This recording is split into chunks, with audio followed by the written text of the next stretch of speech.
ఈరోజు పొద్దున పేపర్లో చూసాం. తెలంగాణలోడట ఒక బీఆర్ఎస్ ఎక్స్ ఎమ్మెల్యే ఇంట్లో చిందు విందు అని ఒక పార్టీ చేసుకున్నారట.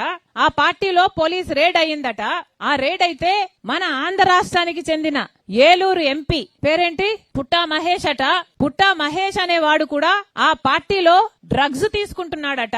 డ్రగ్స్ ని ఆ పార్టీని వీళ్ళు రేడ్ చేసినందుకు వీళ్ళందరూ కలిసి పోలీసుల మీద కాల్పులు కూడా జరిపారట. అయినా సరే పోలీసులు వీళ్ళందరినీ అరెస్ట్ చేసి డ్రగ్ టెస్ట్ చేపిస్తే ఈ పుట్టా మహేష్ అనే ఏలూరు ఎంపీ కొకేన్ పాజిటివ్ గా టెస్ట్ అయిందట. అంటే ఈయన డ్రగ్స్ తీసుకున్నట్టుగా పాజిటివ్ రిజల్ట్ వచ్చింది. ఎంత అన్యాయం అంటే ఒక రాజ్యాంగబద్ధమైన ఒక ఎంపీ పోస్టులో ఉన్న ఒక ఎంపీ పార్లమెంట్ జరుగుతుండగా పక్క ఢిల్లీలో పార్లమెంట్ జరుగుతుంది. ఒక ఎంపీ డ్రగ్స్ తీసుకుంటూ పట్టుబడ్డాడు. ఇది ఎంత సిగ్గుచేటు. ఒక కాన్స్టిట్యూషనల్ పోస్ట్ లో ఉన్న వ్యక్తి ఎంత ఇర్రెస్పాన్సిబుల్ గా డ్రగ్స్ తీసుకుంటూ పట్టుబడితే ఏ యాక్షన్ ఉండద్దా?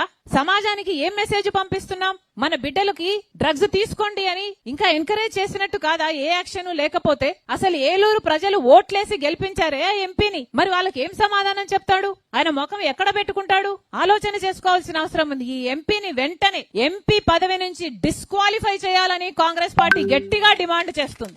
అంతేకాదు డ్రగ్స్ అయితే విచ్చలవిడిగా అందుబాటులో ఉన్నాయి. జగన్మోహన్ రెడ్డి గారు ముఖ్యమంత్రిగా ఉండంగా పక్కన విశాఖపట్నం పోర్టుకి కంటైనర్లలో డ్రగ్స్ దిగుమతి అయ్యాయి. చూసాం, మనందరం పేపర్లో చూసి ఆశ్చర్యపోయాం. చంద్రబాబు గారు చెప్పిన మాటేమో డ్రగ్స్ మీద మేము డేగ కన్నుతో పరిశీలన చేస్తాం, డ్రగ్స్ ని పూర్తిగా అరికట్టాం, ఉక్కుపాదం మోపుతాం, డ్రగ్స్ రహిత ఆంధ్ర రాష్ట్రాన్ని చేస్తాం అని పెద్ద పెద్ద మాటలు చెప్పాడు చంద్రబాబు గారు. ఇప్పుడు ముఖ్యమంత్రిగా ఉన్నాడు మరి చంద్రబాబు గారు. మరి ఏం చేసినట్టు?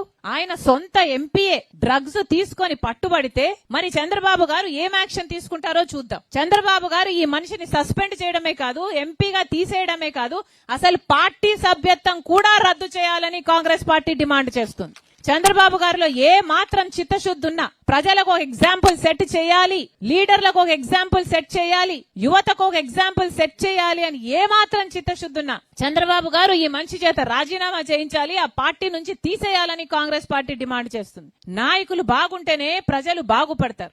నాయకులు బాగలేకపోతే, వాళ్ళలో చిత్తశుద్ధి లేకపోతే ప్రజలు ఎప్పటికీ బాగుపడరు.